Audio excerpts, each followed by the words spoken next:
सुराज का क्या मतलब है? जन सुराज का लिटरल मीनिंग है, सुराज मतलब सुंदर राज, जन मतलब जनता, तो जनता का सुंदर राज होना चाहिए।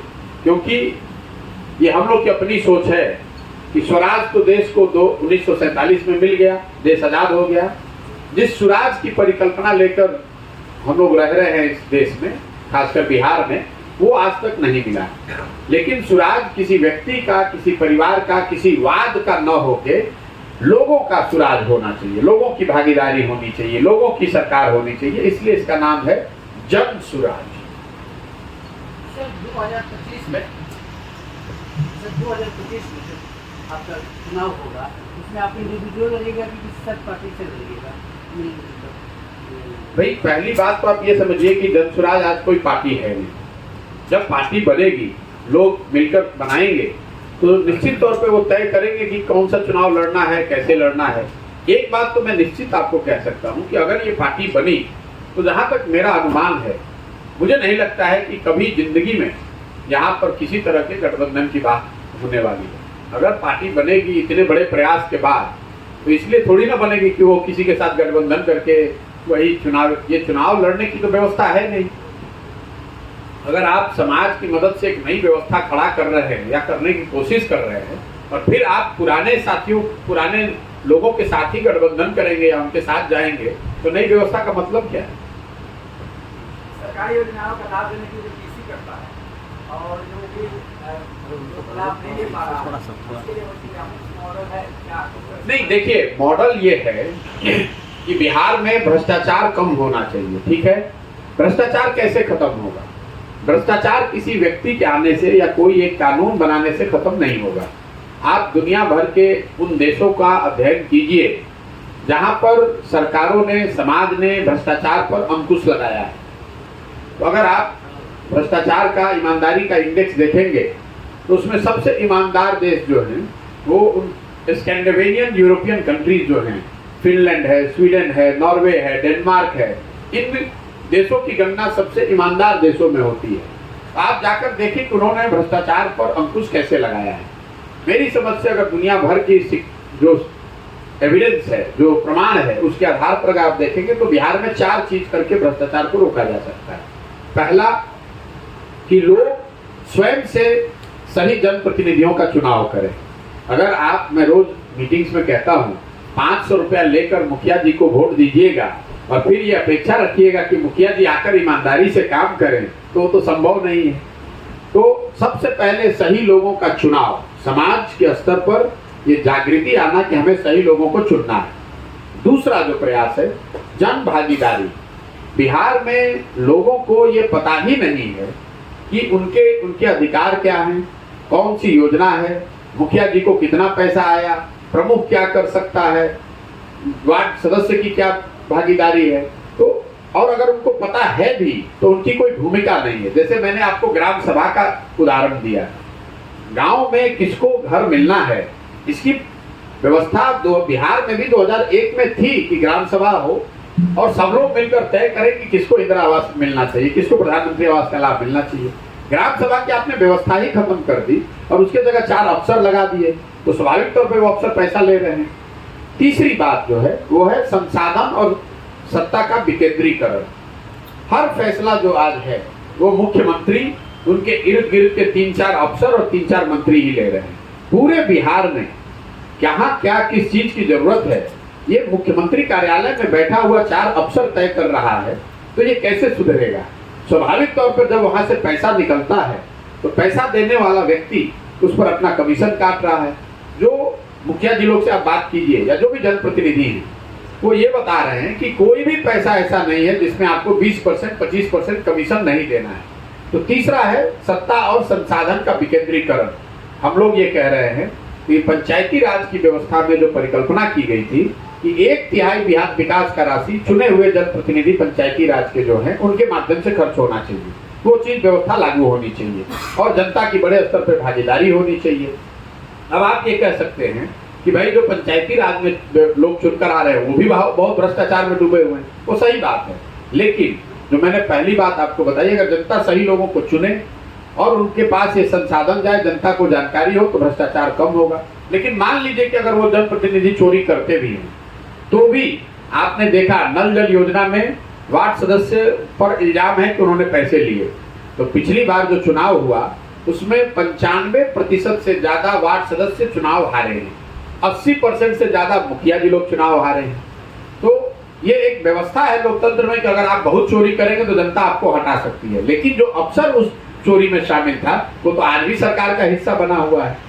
तो ये तीसरा जो पहलू है, पहला जन चेतना से ये बताना कि सही लोगों का आप चुनाव कीजिए। दूसरा, आप जन भागीदारी सरकारी योजनाओं के बनाने और क्रियान्वयन में करें। तीसरा, सत्ता और संसाधन का विकेंद्रीकरण हो। और चौथा, तकनीक का बड़े पैमाने पर उपयोग। मैं फिर जल नल योजना का ही उदाहरण दूंगा क्योंकि इसकी चर्चा घर घर हो रही है। नल जल योजना पर सरकार ने हर गांव में या वार्ड में 20 लाख रुपए खर्च किए हैं करीब। अगर इसमें 50,000 रुपए और खर्च किया गया होता तो वो तकनीक के माध्यम से ये व्यवस्था बनाई जा सकती थी कि आप पटना में बैठकर ये देख पाते कि कितने बजे मोटर ऑन हुआ, कितना पानी डिस्चार्ज हुआ, कब मोटर बंद हुआ। तो अगर इन चारों चीजों को आप समायोजन करेंगे, अच्छे जनप्रतिनिधियों का चुनाव, सत्ता और संसाधन का विकेंद्रीकरण, बड़े स्तर पर जन भागीदारी और तकनीक का प्रयोग, इन चारों चीजों को साथ मिलाकर बिहार में भ्रष्टाचार को नियंत्रित किया जा सकता है। खत्म कभी नहीं होगा। मैं उनमें से नहीं हूं जो खड़ा होकर मंच पर गए कि मैं आऊंगा भ्रष्टाचार खत्म कर दूंगा, लेकिन दुनिया भर में ऐसे अनुभव हैं कि भ्रष्टाचार पर अंकुश बहुत हद तक लगाया जा सकता है इन चार चीज को करके। जब 7 निश्चय आया हुआ था सर, तो उस समय कहा जाता था कि उस समय आप भी सरकार में थे, तो क्या ये सब जो अभी जो सुझाव आप दे रहे हैं उस समय सरकार के पास ये सुझाव नहीं रखे थे? बिल्कुल सही बात आपने कहा। पहली बात तो अपनी इन्फॉर्मेशन आप करेक्ट कर लीजिए, मैं सरकार में जीवन में कभी नहीं रहा हूँ। मैंने नीतीश कुमार जी का 14 में जब कैंपेन किया था तो 7 निश्चय बनाने में मेरी भूमिका थी। 7 निश्चय नीतीश कुमार ने नहीं बनाया था, प्रशांत किशोर ने नहीं बनाया था। 40,000 गाँव में बिहार में सर्वे किया गया, लोगों ने जो बात बताई क्या काम होना चाहिए, उसके आधार पर ये 7 प्रायोरिटीज प्राथमिकताएं तय की गई। ये अक्टूबर नवंबर 2015 में बनाया गया और मार्च 2016 में मैं यहाँ से चला गया। तो योजना बनी हुई है, यहाँ नीचे लागू करने की जिम्मेवारी उनकी थी जो सरकार में है। अब आप पत्रकार होने के नाते या बिहार के नागरिक होने के नाते बताइए, अगर बिहार के हर बेरोजगार युवा को 1000 रुपये का सहायता मिलता तो उससे बिहार के लोगों का भला होता या नुकसान होता? अगर बिहार के हर घर में नल से पानी पहुंच जाता उससे भला होता या नुकसान होता? लेकिन आप डॉक्टर के पास जाइएगा, डॉक्टर दवा लिख के देगा, अब दवा आप खाइएगा नहीं तो उससे रोग थोड़ी ठीक हो जाएगा। जाके डॉक्टर को मारने लगेगा कि दवा काहे लिखे हो, हमारा रोग ठीक हुआ नहीं। अरे भाई, दवा खाने की जिम्मेवारी, संयम की जिम्मेवारी आपकी है, डॉक्टर की नहीं है। हमने हमारी जो समझ थी हमने योजना बनवाई, हमने ये बताया कि सरकार को इन्हीं 7 चीजों पर काम करना चाहिए। सरकार ने अगर नहीं किया तो आप सरकार से पूछने के बजाय हमसे पूछ रहे हैं कि आप योजना क्यों बनवा रहे हैं। और मान लीजिए कि अगर हमारी गलती भी है तो उसको सुधारने का प्रयास भी मैं ही कर रहा हूँ, आप तो नहीं कर रहे हैं, दूसरा कोई यहाँ नहीं कर रहा है। मैं ही आकर गाँव गाँव जा रहा हूँ, मैं ही लोगों को जगाने समझाने, उनको बेहतर बनाने का प्रयास कर रहा हूँ। आपने जो ये व्यवस्था बनाया है बहुत अच्छी व्यवस्था है, सोच है, लेकिन बेसबब नेकी कोई करता नहीं, कुछ ना कुछ राज हुआ करता है। इसके पीछे आपका क्या इंटरेस्ट है? मेरा इंटरेस्ट ये है कि मैं इसी मिट्टी में मैं जन्मा हूँ, इसी मिट्टी का कर्ज है। तो मैं चाहता हूँ कि अगर भगवान ने मुझे बुद्धि शक्ति दी है, हम लोग पूरे देश में जाते हैं, जहाँ पर जाते हैं आदमी बिहारी कह के हंसता है, मजाक उड़ाता है, जलील करता है। तो मैं ऐसा समझता हूँ कि अगर मेरे पास शक्ति बुद्धि कुछ है तो मुझे बिहार को सुधारने के लिए प्रयास करना चाहिए। इंटरेस्ट यही है कि अपने जीवन काल में बिहार को सुधारने का प्रयास करें। अगर आप उसमें और मटेरियल इंटरेस्ट देखना चाहते हैं, इंटरेस्ट ये है कि जो आदमी भी बिहार को सुधारेगा वो तो इतिहास के पन्नों में उसका नाम दर्ज होगा, वो मेरा इंटरेस्ट है। अपेक्षा ये है नेशनल स्पोर्ट्स को लेकर के आपने कभी भी एक बार भी जिक्र नहीं किया है इस मामले में? मैं बहुत ज़्यादा बोलने में यकीन नहीं रखता। मैं रोज कहता भी हूँ कि जो मैं कर रहा हूँ उसको देखिए। कहने के लिए तो हर आदमी मंच पर आकर अच्छा ही कहता है। हमारी कथनी पर मत जाइए, हमारी करनी पर जाइए। जन सुराज अभियान के तहत हर पंचायत में, 1-2 में नहीं, बिहार के 8,500 पंचायतों में मैं क्लब खुलवा रहा हूँ और उन क्लब से बच्चों के पढ़ाई और खेल कूद की व्यवस्था करा रहा हूँ। आप यहाँ पत्रकारिता करते हैं तो 2-4 क्लब में आप जाकर देखिए तो वहाँ ये व्यवस्था बनाई जा रही है कि नहीं। अभी ये शुरुआत है, तो अभी वो शुरू हुई है, लेकिन आने वाले 6 महीने में आप देखेंगे कि बिहार के हर गांव में बच्चों के खेलकूद और गरीब बच्चों की पढ़ाई की व्यवस्था जन सुराज के बैनर के तहत इन क्लबों के माध्यम से की जाएगी। प्रशांत जी, सर किसी की जो व्यवस्था है कहीं न कहीं ईमानदार प्रतिनिधियों को भी बेईमान बनाया जाए, बिल्कुल। तो इसको लेके क्या कहेंगे? नहीं, देखिए मैं तो रोज कह ही रहा हूँ कि ये व्यवस्था ऐसी है कि इसमें सही इतने गलत लोग हो गए हैं कि अगर कोई सही भी है तो वो गलत हो जा रहा है। हम लोग का जो प्रयास है कि आप ऐसी व्यवस्था बनाएं जिसमें इतने सही लोग हों, क्योंकि 100% सही लोग तो कहीं नहीं हो सकते हैं, लेकिन कम से कम इतने सही लोग हों कि उसमें कोई गलत आ भी जाए तो वो गलत ना कर सके। तो आज की जो व्यवस्था है इसको बिल्कुल उलट इसकी व्यवस्था बनाना चाहते हैं, जिसमें इतने अच्छे लोगों को एक साथ एक समूह में ले आए कि अगर कोई गलती उसमें गलत आदमी घुस भी जाए तो भी वो कोई काम गलत ना कर पाए। प्रशांत जी, अगर आपकी सरकार बनती है, जन सुराज की सरकार बनती है, तो मुख्यमंत्री कौन बनेंगे, आप या मेरे भाई? पहले तो पार्टी नहीं बनी, पार्टी का नेता नहीं चुना गया, चुनाव नहीं हुआ, चुनाव आपने पार्टी बनवा दी, चुनाव करा दिया, उसका नेता तय करा दिया, जन सुराज को जिता दिया, आपके मुंह में घी शक्कर की जन सुराज जीत कर आए। मेरी चिंता अभी ये है कि एक अच्छी व्यवस्था बने, बिहार के समाज में सही सोच रखने वाले लोग जो बदलाव के लिए बिल्कुल व्याकुल रहे हैं वो साथ में आए, अपने और अपने बच्चों के भविष्य के लिए एक व्यवस्था बनाएं। वो व्यवस्था, उस व्यवस्था को सफलता मिले, मेरी ये आकांक्षा है। कौन मुख्यमंत्री बनेगा नहीं बनेगा, जो लोग मुझे जानते हैं, मैंने इतने राज्यों में काम किया है, लोगों को चुनाव जिताया है, लोग मुख्यमंत्री बने हैं, मैं तो उन राज्यों में नहीं हूँ। ये मेरा जो लक्ष्य है वो बिहार को सुधारना है, मुख्यमंत्री बनना बनाना नहीं है। अगर हमको सरकार में रहना होता तो आज जो सरकार चल रही है इसमें हमको कौन रोक रहा है? इस सरकार में आप शामिल हो जाएंगे, कौन रोक रहा है? सरकार बनाना अगर लक्ष्य होता तो उसके लिए पैदल चलने की और जीवन में इतना संकट उठाने की क्या जरूरत है? तो जहां चाहिएगा वहां सरकार बन जाएगा। जिस राज्य से आप कहिए नाम बताइए, हम वहां से राज्यसभा में चलने जाकर आपको दिखा देते हैं। एक चीज है, 165 से आप लोग घूम रहे हो, आपका उद्देश्य क्या है? अब इतने देर से अगर आपको उद्देश्य समझ में नहीं आया तो अगली बार जब आप आएंगे, यही उद्देश्य अगर जनता के पास आप लेकर आए हैं, यही उद्देश्य अगर सरकार के पक्ष रखे आपके तो वहाँ पर तो सब हो सकता है कि नहीं हो सकता है। नहीं हो सकता, इसलिए नहीं हो सकता है कि जब तक समाज के स्तर पर सुधार नहीं होगा तब तक राजनीति में सुधार नहीं होगा, और राजनीति में सुधार नहीं होगा तो सरकार में सुधार नहीं होगा। जो गलती अगर समाज के स्तर पे है, जो मैंने आपको बताया, अगर आप 500 रुपया लेकर मुखिया का चुनाव कीजिएगा तो सरकार को आप कोई भी सुझाव दे दीजिए, जो मुखिया उतना पैसा खर्च करके आएगा वो चोरी नहीं करेगा तो हरिश्चंद्र बनेगा। तो जब तक समाज के स्तर पर सुधार नहीं होगा तब तक बिहार को नहीं सुधारा जा सकता है, नई व्यवस्था नहीं बनाई जा सकती। सर आपने कम से कम मेरी ये सोच है, आपकी अलग सोच हो सकती है। सर आपने बोला कि अच्छे प्रतिनिधि का चुनाव जी, तो वो अच्छा प्रतिनिधि सर किस रूप का होना चाहिए? वो आपके नजर जिसको अच्छा प्रतिनिधि जिसको कैसा होता है? हमारे नजर में नहीं, जिसको समाज अच्छा मानता है। आप जिस गांव में रहते हैं, जिस शहर में रहते हैं, आप 4 लोग बैठेंगे, आपको ये नहीं पता है कि कौन जनप्रतिनिधि खराब है और कौन आदमी अच्छा है। हर व्यक्ति को ये मालूम है कि उसके गांव, उसके इलाके, उसके ब्लॉक, उसके प्रखंड में कौन लोग अच्छे हैं। जरूरत इस बात की है कि उस अच्छे आदमी को ये हिम्मत, ये हौसला, ये विश्वास दिलाया जाए कि वो राजनीति में अगर आकर भागीदार बनेगा तो वो चुनाव लड़ सकता है, जीत सकता है, उसको गलत कुछ नहीं करना पड़ेगा। तो ये जो पूरी व्यवस्था है वो उन लोगों को विश्वास दिलाने के लिए है जो समाज के अच्छे लोग हैं, जो समाज की नज़र में अच्छे लोग हैं, और उनको साथ जोड़ने का है कि अगर आपको अपने और अपने बच्चों को के भविष्य के लिए प्रयास करना है तो बाहर बैठ के कमेंट्री करने से, बाहर बैठकर बात करने से नहीं होगा। बिहार को सुधारने के लिए बिहार के लोगों को ही प्रयास करना पड़ेगा। हर आदमी बाहर बैठ के ये कहेगा ये खराब है, वो खराब है, बड़ा अंधकार है, तो ये साफ होगा कैसे? बिहार को सुधारने के लिए इंग्लैंड से आदमी तो आएगा नहीं।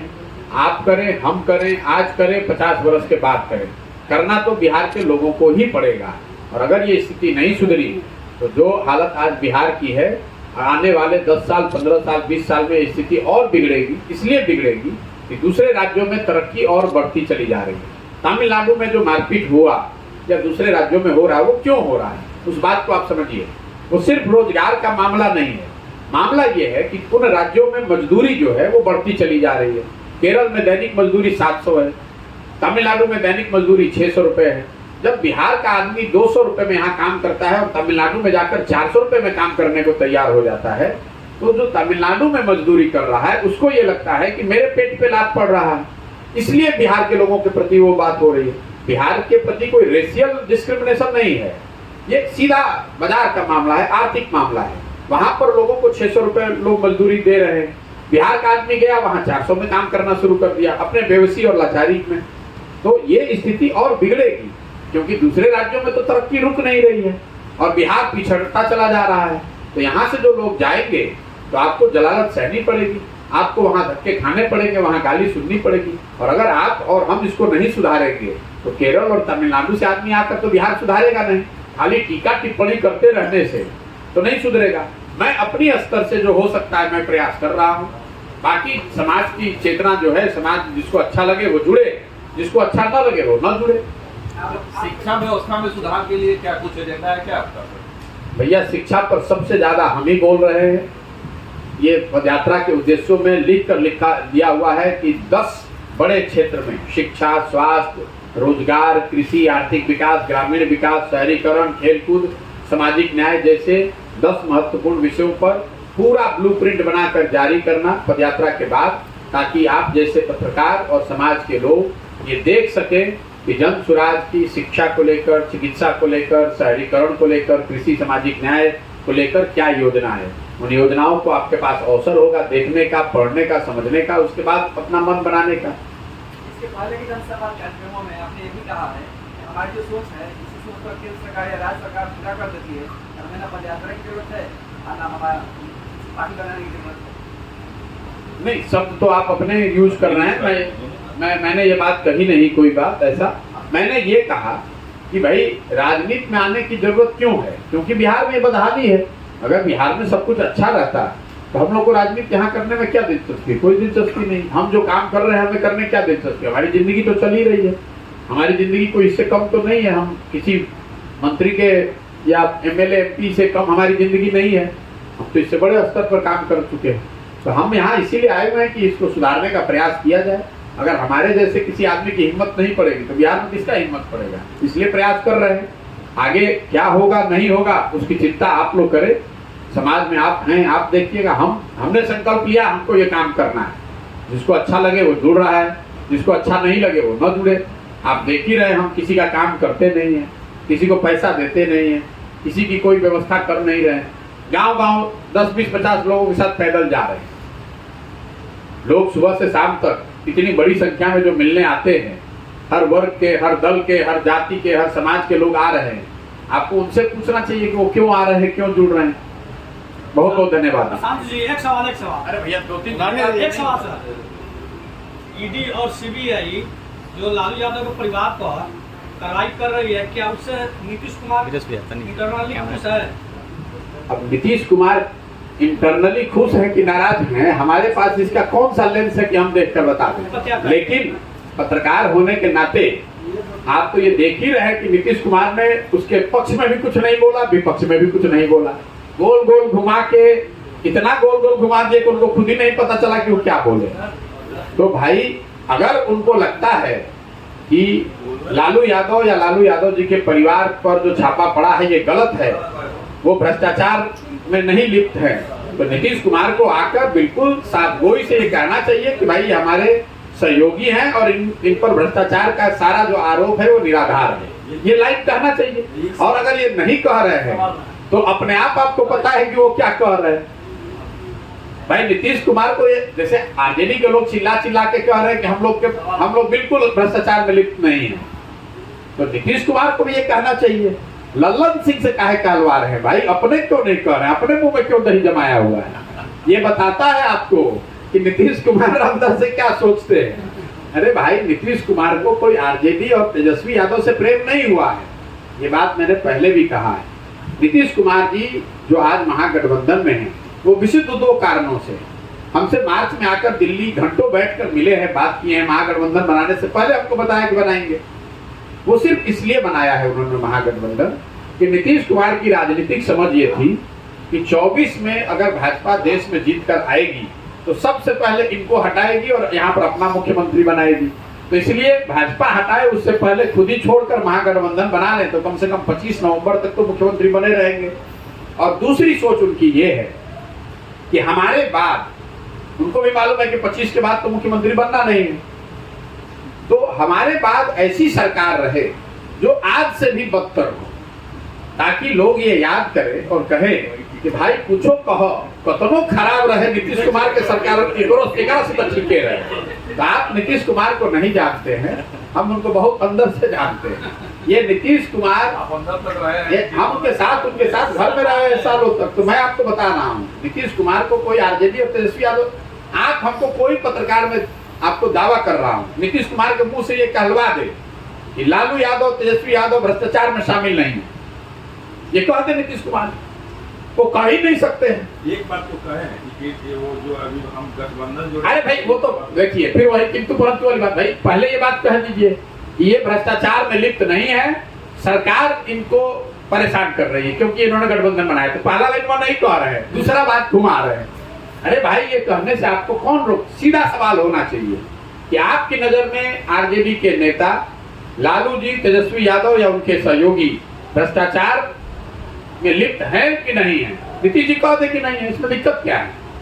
ये कहने में उनको कौन रोक रहा है? ये तो ईडी सीबीआई नहीं रोक रही है उनको। नीतीश जी को मैं चैलेंज करता हूँ, कह दे आप छाप दीजिए इस बात को, मैं चैलेंज कर रहा हूँ। अगर नीतीश कुमार में दम है तो ये कह के बता दें कि लालू यादव और तेजस्वी यादव और उनके परिवार के लोग भ्रष्टाचार में लिप्त नहीं है, ये सिर्फ पॉलिटिकल वेंडेटा है जिसके तहत उनको परेशान किया जा रहा है। ये बात कह दीजिए, हम लोग मान लेंगे। चलिए।